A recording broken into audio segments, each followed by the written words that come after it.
Guys, I'm excited. Not only do we have some very big podcast guests lined up for the next few weeks, including Victoria Moran and Dr. John McDougall, we also just locked in the date for our first plant-based cooking and lifestyle seminar. Mark your calendars for January 15th, 2017. It's only a few months away. This is going to be a life-changing day. You're going to get hands-on training to take your plant-based cooking skills to the next level.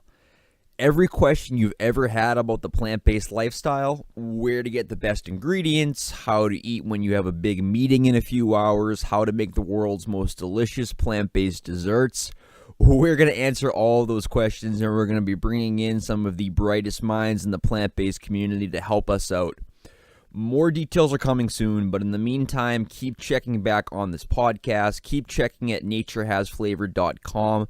You're going to be able to register your own spot soon to ensure you get in, and I will be seeing you there. Our podcast guest today is Mike from the very popular vegan YouTube channel, Mike the Vegan. Mike is a science journalist who makes these really informative videos tackling all things veganism, from the health implications to the environmental implications. Mike tackles it all. He goes deep into the scientific literature, and he makes the information readily understandable for the public. And one note I want to mention before we play the interview back for you guys, at the end of this podcast, you can hear me. My brain is starting to go. I start to kind of stutter over myself. My words just aren't flowing anymore, and that's because I'm doing this type of training for the marathon called glycogen depleted training. I'm essentially running on an empty stomach so my body can be more adapted to that type of running. We don't have a lot of sugar in your system. Your body's forced to use more fat. Glycogen depleted training allows you to utilize more fat when you're actually racing. And the reason that I'm even bringing this up is because I just want to make the point clear that you guys have to eat. Eating is very important. You have to be eating nutritious foods throughout the day, because otherwise you're not going to be yourself. You're not going to be sharp. And I think you'll be able to hear that towards the end of this podcast. What I'm doing is for a very specific athletic purpose. I would not recommend doing it unless you're looking to get faster at the marathon. So I just wanted to make that little side note before we get started. Enjoy the interview.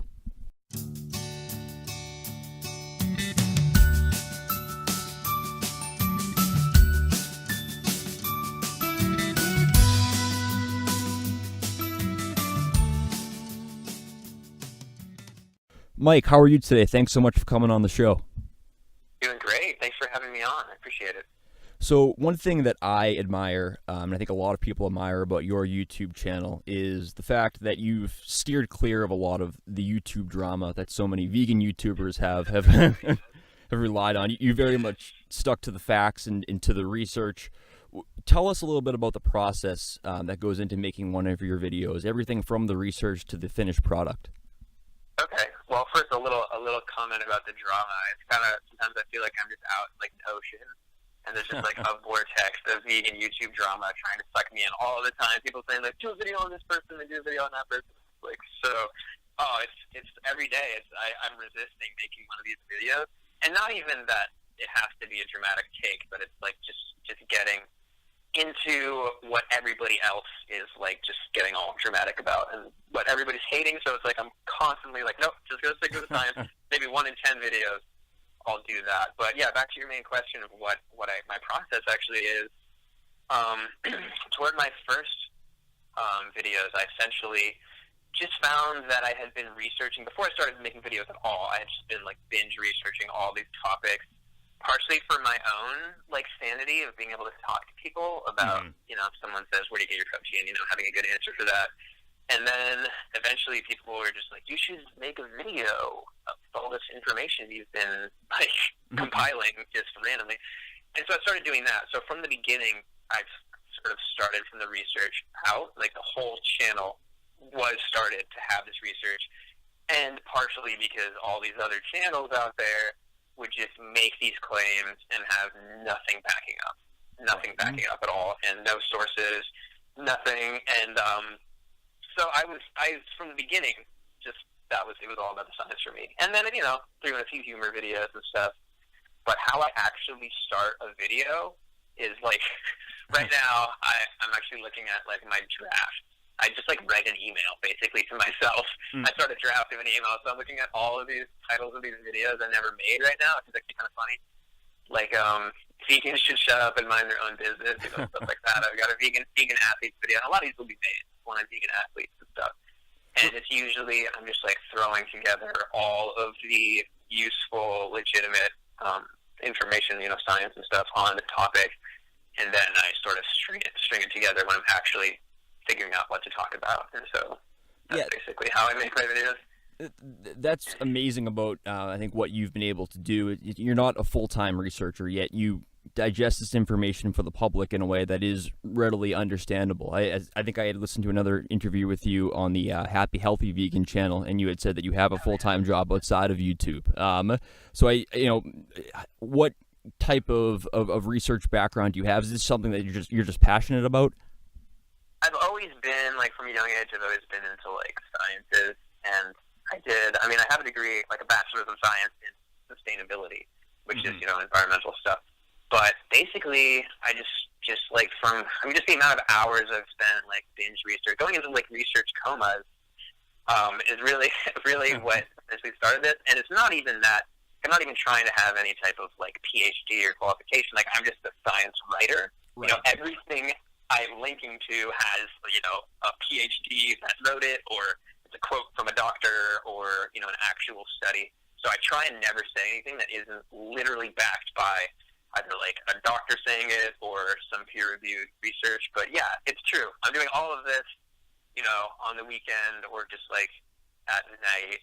Well, it depends, because I have like more of a freelancing job. But for the most part, it's like just like totally on the side, which is why I'm not making more videos, which is annoying. But got a lot of other stuff going on. Like, I'm making PlantSpace.org, which is going to be a forum / science basically resource, and also like it's gonna have a diet lab where you can basically food journal and get all this information about how to get like a balanced vegan whole food diet. So I got a lot of things going on. Yeah, I've seen you talk about that on your channel. How close is that to being done? Well, it's hard because I've got I'm just like making it myself. I've got the forum is like a plugin, so that's completely in there. I've kind of like hashed out a few of the studies. Like I've done basically illustrations of the studies, some of the more important ones, but I feel like I guess that part will never be done. But the part that really needs to be finished is just like the testing and the diet lab, really, because basically for me to get a programmer, it'd be a few grand to like get this interactive diet lab thing. So I'm starting it out. It's basically a kind of like a downloadable spreadsheet food journal that I programmed it. So like if you eat, you check off whether you eat like high oil or high salt or like various processed foods, or like you eat out at a restaurant. So you like check that off, and then it will like tell you, you check how you're feeling the next day, and then I've got it so like if you feel crappy the next day, it's like, hey, maybe it's because you ate crappy food last night, and things like that. So it's going to still be interactive, and that'll be like something you just download. And I've also thrown up a calorie needs calculator, which I'm pretty excited about, because I was able to, just like took the equation and and did that, where it's like you get your basal metabolic rate stuff, and then you type in your activity, and it says how much you need. So there's a lot of things up there already, but there's a lot more to do. Like if you go there, there's going to be like dead links and stuff. So it's probably going to be another like month at least. Yeah, we'll link it in the show notes for when people for when it is ready, so people can continue to check back. They can bookmark the page. Yeah, when it exists, when it's live, definitely link it. Absolutely. Yeah, and it's interesting what you just said. There is this crazy correlation between what you eat and how you feel, even sometimes days later. And one of the best ways you can do that is through just writing down what you eat, seeing how your body reacts to certain foods. Is that something that you do, or are you more you take a more, I guess, holistic, cerebral approach to it, where you just kind of have things down pat now? I've literally never written down anything I've eaten, but I understand why you need to. I've never really. Here's my thing: is that I've always eaten a more plant-based diet. Even when I ate animal products years back, I was still largely vegetarian. Like, I didn't cook meat in my household and stuff like that. So I never really had health problems per se. I had like acne and stuff, and that was one of the reasons that I went vegan, and that it helped me with. But I've never had like such a dietary goal that I need to, but most people do. Like they're either, trying to kick some disease, pre-diabetic, blah, blah, blah, weight. Right. And so obviously it's a massively useful thing. So I'm throwing that in there. It's actually, one of the things that was suggested. So it's interesting that you said you were healthy even before you took on this vegan diet, because I think a lot of people, they feel relatively healthy, but when they switch over to a whole foods plant-based diet, their health goes to a new level, their energy goes to a new level. Did you experience any increase in energy or anything beyond just the acne clearing up once you went? Experienced, which is funny, is because everyone's like, vegans are so skinny and blah, blah, blah. And I am like a relatively, I'm still a lean dude, but I was actually what I would consider like more underweight before I was vegan. So when I was eating meat and dairy and eggs, I was like 10, maybe 12 pounds lighter, which is not that big of a deal, but I feel like for me, it was like the difference between feeling underweight and not feeling underweight. So that was huge. My acne got better, and then my acne got way better when I stopped eating as much oil as well. So going more whole foods. But yeah, I mean, you can have a healthier omnivorous diet. Obviously, if I kept on doing that for decades, I would have probably seen some cholesterol rise or more atherosclerotic buildup, and various disease risks that I probably would have been at a higher risk of getting, hypertension, things like that. So, it was a long-term decision for me. Yeah, that's really interesting. One of the videos of yours that I found really informative, something I hadn't really thought of, it was one of your videos about Blog Lottie's and her lower back troubles and how that might actually be caused by this arterial plaque buildup, with leading the blood flow to the lower back. I'm a runner, and I see a lot of runners when they hit their mid to late 30s, they tend to have all sorts of lower back issues. Talk a little bit more about your understanding of arterial plaque buildup. Is this something that can happen? Yes. Actually, really interesting point that I have hardly even talked about in videos. And it's actually somebody that watched my videos. I just met up at Chicago. I was hosting Chicago Vegan Food and Drink Fest, and she just walked up to me and started talking about this video. Turns out she's a therapist, and she's talking about how everybody is coming in. It's not just lower back anymore. People are getting, their every single joint that has a relatively large portion of avascular tissue is essentially rotting away in people, which is totally horrid. And right. It's disgusting, and just like the idea if they just understood that their body is dying inside of them. But basically, the lower back, 80% of people with chronic lower back pain have severely clogged spinal arteries. So basically what happens is, you get an atherosclerotic buildup and you get less blood flow, and since these tissues don't have direct blood flow all the way through them, they essentially slowly starve. And so that is even happening in people's elbows and knees, and which is really important for people that are running. And this idea, and I think this totally plays into this running idea where it's got so much impact that I just I was too rough on my knees when I was young that my knees now they don't work. It's no, if you're healthy, impact increases bone density. It makes joints stronger. It's not like the reason people are having these problems is because their joints are literally dying inside of their bodies. Right.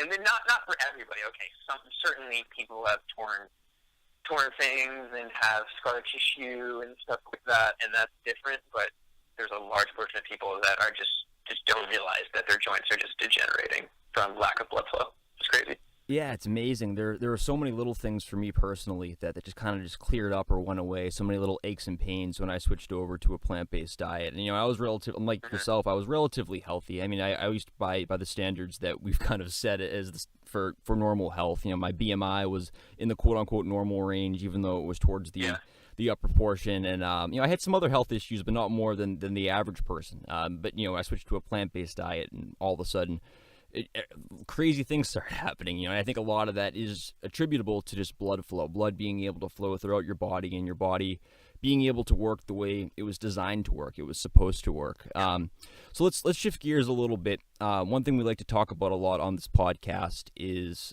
daily routines and how to incorporate healthy vegan eating into your daily your daily life. A lot of people are on the go, a lot of people are busy. what's the typical day of eating look like for you personally? Breakfast, lunch, dinner, snacks, dessert. What are you usually eating on a daily basis? Well, I try to cook as much as possible, and I do what I consider really lazy cooking. So, like, I'll wake up and, a lot of times I'll just throw some oatmeal on and just, like, get to work. So, like, usually I'm working for at least, my goal is to be working for at least, like, three-quarters of my cooking time. So, like, I'll just, like, throw something on and work and come back and throw some, like, if it's oatmeal, I'll throw some, like, walnuts and frozen blueberries, and, I usually get some ripe bananas, throw all that stuff on, some cinnamon, and that's my go-to breakfast. And then lunch is like the same thing. Like I usually just base my meals around a whole starch that I either, like peel and chop potatoes and sweet potatoes, throw them in, boil them, or just throw some rice on, and then work or just like relax and as that cooks, and then like I'll come back halfway through and like we have a lot of veggies in the garden right now, which is cool. So like right now, like I just made a meal where I basically took did rice and beans, and then I got like veggies from the garden, like chard and kale and stuff, which obviously not everybody can do, but that is super easy. Like take a few steps out, and then just like chop that up, and then lazy steam them. I have a video about whole food vegan diets, and I do like 3 meals in there, so you can really see how I cook. It's a lot of the times it's like I do a thing where I guess it's really just like steaming. Was calling it water frying in the video, but take like a non-toxic non-stick pan and just like throw some veggies in with a little bit, like a quarter inch of water, and then just like leave for a little bit, and then come back, and then you kind of get like a nice stir fry going. Everything's cooked, and then combine that with the starch. Maybe throw an avocado on or something, and just like cooking like that for me is the way to go, because then I'm getting stuff done or relaxing and still cooking. And so that's how I do it. Yeah, it's you're involved in the process, and you've made it a priority in your life. And I think a lot of people can find they actually gain time by doing that because they have an increase in energy. They're just more productive.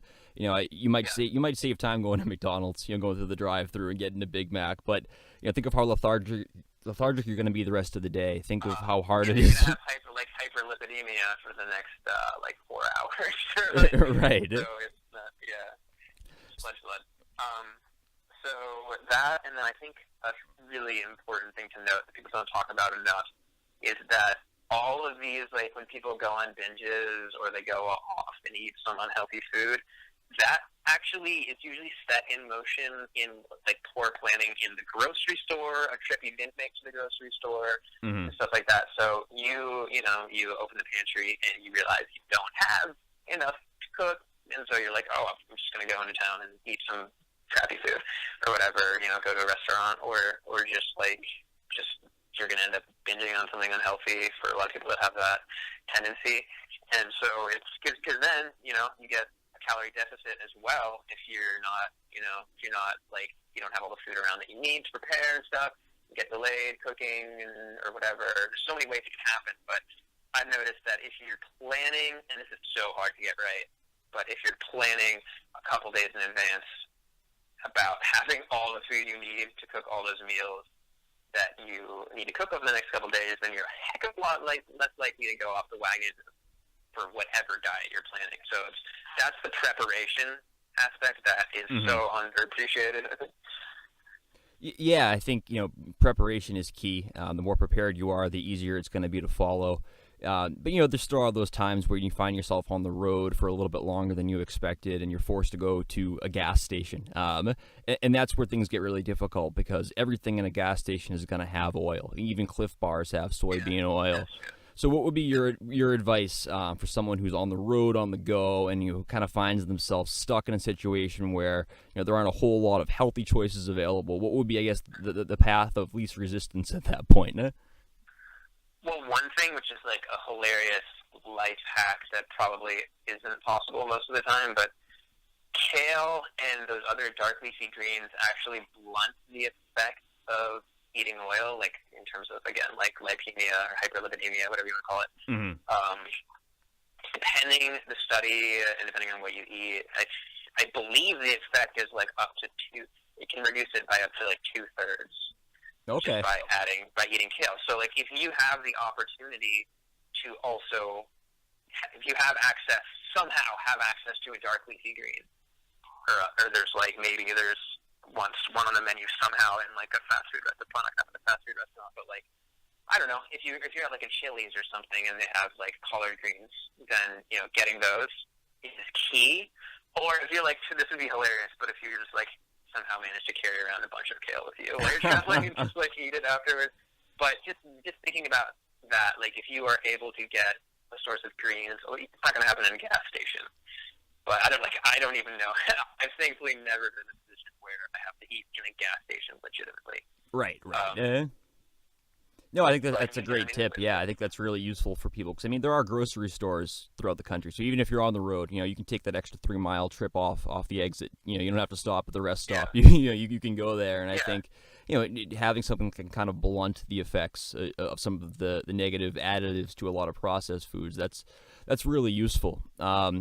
So that's kind of your daily basis. What about, let's say, for example, you have an unlimited budget, unlimited resources for one 3-course plant-based meal.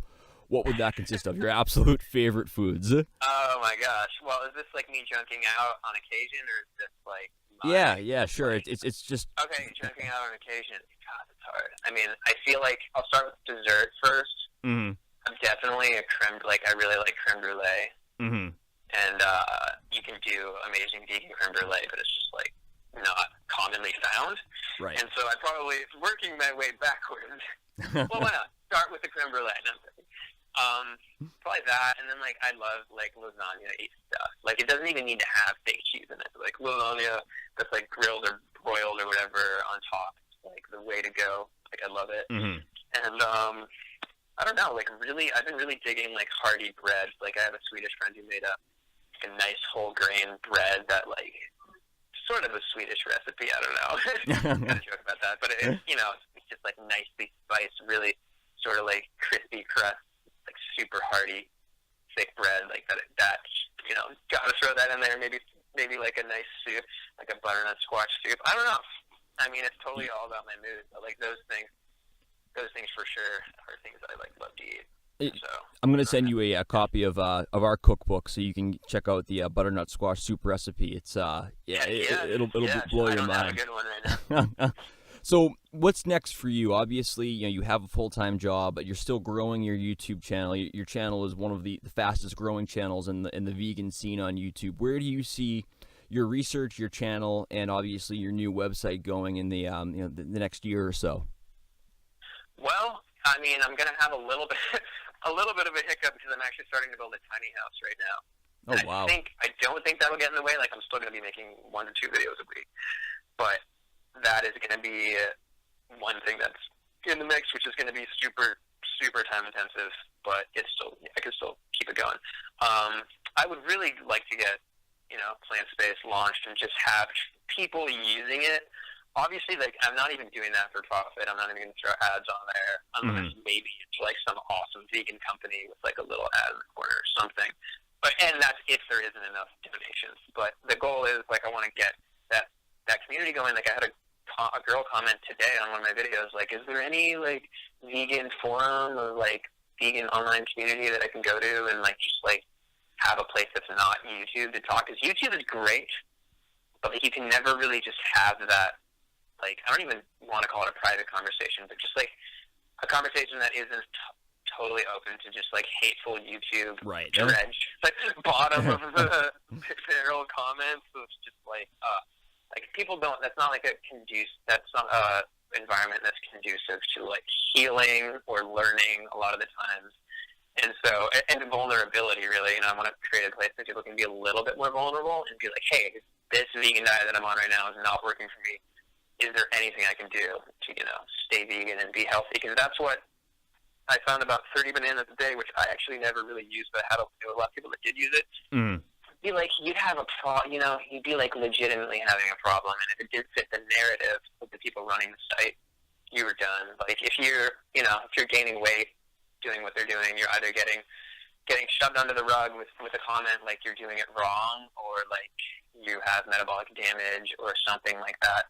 instead of addressing the issue and being like, hey, maybe you shouldn't be eating 5,000 calories a day as like a 5'1" female, things like that. And I feel like just treating it. I'm gonna have a thread on there that's like all about just like sharing your difficulties, on a vegan diet, and being like, it's just because, okay, a vegan diet doesn't have to be entirely 100% perfect for everybody all the time. And I think that mentality actually creates more problems and more unhealthy people than if everybody was communicating about the benefits of taking B12 instead of being like, you don't need any supplements at all because it's a perfect diet. And I actually do believe that is more of a modern issue, not getting B12, just due to sanitation and stuff, based off the studies I've seen on untreated water and stuff. But it's still this idea where it's like, hey, the omnivorous diet is obviously failing billions of people. It's okay to have a few little problems and work through them on a vegan diet. So that's my main goal with PlantSpace. But as far as my channel goes over the next few years, or like next year, I mean, I just like, my goal is that it can keep growing without me having to troll or without me having to clickbait or make drama videos. Because I basically want to keep doing what I'm doing the way I'm doing it, in the sense where I'm just doing like really science-based information. Not like every single video I make, I'm passing up opportunities to be sort of, I don't even want to say like sleazy or trolly, but like, like I try to stick away from the clickbait titles, which I hate because like I did that Cowspiracy's bowl video, which is really obviously a clickbait title. It was my first clickbait title as an experiment, and it got, I think it has like 140,000 views. Basically, it gets like 6 times as many views as my average video. And yeah, Cowspiracy is popular, and so that probably has something to do with it. But literally, like, there's so many reasons that I should be doing these clickbait things and, getting into this drama if I want to grow the channel. But I would rather have a smaller channel than a troll channel, You have to play the game a little bit. It's understandable. I mean, we are living in 2016. You have to get people's attention, and I think so far you've done a really good job of balancing that. You've been able to get people's attention without steering too far into the whole drama realm or clickbait realm.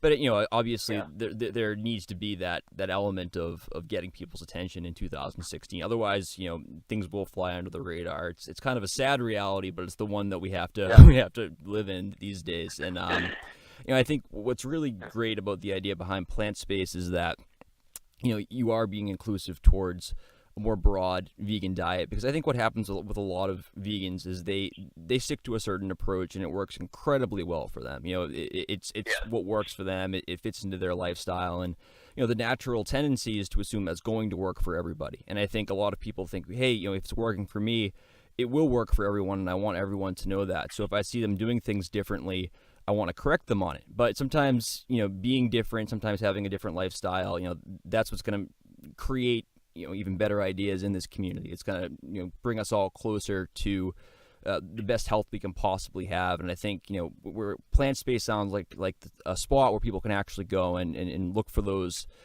people who can really give them guidance, regardless of which path they're taking in the vegan world, because there are a lot of subsets within this this community. And one thing too you had mentioned about vitamin B12, I just wanted to say to listeners, one thing I've seen you do in your videos that seems to be, I guess, kind of underappreciated in the vegan world is using kelp flakes for iodine, because iodine is it's found in strawberries in small amounts, and obviously some people still use iodized salt, but it's really not that common in the diet, whether you're vegan or not. So I think utilizing kelp and kelp flakes, that's really important for everyone, because a lot of people, they talk about B12, but iodine, for whatever reason, just never kind of gets brought up. Yeah, I think there's a lot of nutrients in a vegan diet, and obviously that's for a vegan and omnivorous diet, that should be focused on. Like, they should be looked at as a weak spot of the diet. They should just be looked at as a focus. I mean, the same way that people obsess about calcium in dairy, they have to get their dairy every day like a crack addict because they think they need calcium, and it's like that they have to get it from that. And it's this idea where it's like, the omnivorous diet is doing that. People on that diet are doing that. You shouldn't be ashamed of focusing on eating omegas. like omega-3s, just so that you can, convert enough DHA and stuff. And so things like that, and iodine, like, of course, like you should be focusing on eating a balanced diet. There's no shame in like making sure you're getting like sources of these nutrients, especially from whole foods. And sea vegetables are obviously a great source of iodine. And it's like, why? All these are really just like insurance policies as well. It's like, why not? Yeah. Yeah, go ahead. Oh, absolutely. Yeah, I think for the most part, as long as you're eating a variety of foods and enough whole plant-based foods, you are going to get everything you need. But it's it's good to keep track of some of those little nutrients that can kind of go under the radar. And it's crazy, but despite the fact that so many people have advocated, take B12, there's still some people out there who don't know that. I have friends who are thinking about trying a vegan diet, and they would have no idea to go to their local pharmacy, get some vitamin B12, and that could lead to some serious long-term issues. So I think it's definitely important to continue just talking about those little things and giving the public a basic understanding of nutrition knowledge. And I think your channel is really good for doing that. Thanks. Yeah, and one more thing I want to say about B12, just really quickly, I mentioned this in a lot of my videos, is about the treated water thing. I've studied in a lot of my videos where they looked at a bunch of lakes in like the UK, and they found that the B12 levels, and this is the interesting part about this, is it was actually they were studying for aquaculture. They were studying for growing fish, which is a very non-vegan thing. So they wanted to make sure that there was enough B12 to grow the algae to feed the fish in these. It was just that type of study. And so all the lakes they measured had about drinking 1 liter. You're supposed to drink like at least 2 liters a day of water. I think 1 liter had like twice as much B12 as you need in a day. Wow. At least in these bodies of water. And so it's this idea that, like, that vegan, and obviously if cavemen weren't vegan, but this idea that, like, a vegan diet is super unnatural. Right. It's absurd. When you think about it's really the idea that we're treating our water, we're hyper-hygienic, like poop.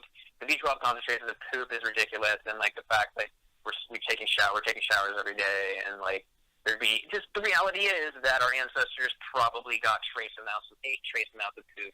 And just like these ideas that I don't know, it's the B12 thing is not necessarily a flaw of the vegan diet as much as it is a result of modern sanitation, I think.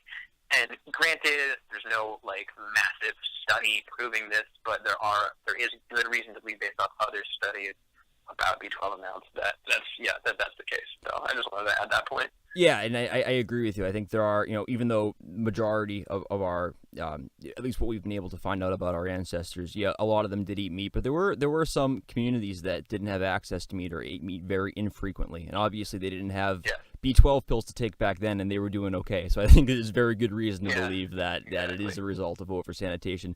Mike, thank you so much for coming on the show today. Is there anything else you want to say before we wrap up? Not anything in particular. I mean, I could talk for days about the different studies on the vegan diet and whole food vegan eating and stuff like that. But I was just happy to come on. So, if anything, I would just say, make sure to just like look at your diet. Take a couple weeks of effort. Like for me, like I never thought about eating enough calories or eating enough nutrients, but I think it's so good to just take like a couple, maybe even just like a week. And, type stuff in the CRON-O-Meter, see how much you're actually eating, see what nutrients you're low on, see what nutrients you're high on and stuff. And just get comfortable with that, because then you'll have an intuition to never have to do that again.